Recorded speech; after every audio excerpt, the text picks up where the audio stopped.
Friends, ఈరోజు నేను అన్నా హోమ్స్ నుంచి ఫుడ్ ఆర్డర్ పెట్టా.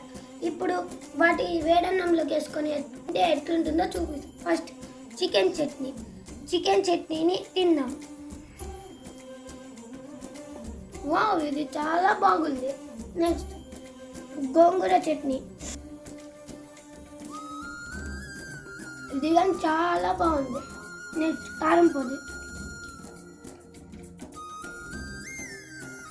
ఇది చాలా బాగుంది. ఇది చాలా బాగుంది. ఇట్లా పెద్దవాళ్ళకి చిన్నవాళ్ళకి చేదు ఉంది అని తినరు. అదే కన్నా హోమ్స్ నీకు కాకరకాయ పచ్చడి ఆర్డర్ పెట్టుకొని తింటే చాలా బాగుంది. ఈవెన్ నాకన్నా నచ్చదు. దీన్ని తిన్నాక నాకు కాకరకాయ చాలా ఇష్టమైంది. లాస్ట్లో నోరు తీపి చేసుకునే మేము మోతీచూర్ లడ్డు కానీ ఆర్డర్ పెట్టుకున్నాం. ఇది కానీ చాలా బాగుంది. మీరు కానీ కన్నా హోమ్స్ నుంచి ఆర్డర్ పెట్టుకోండి. Thank you.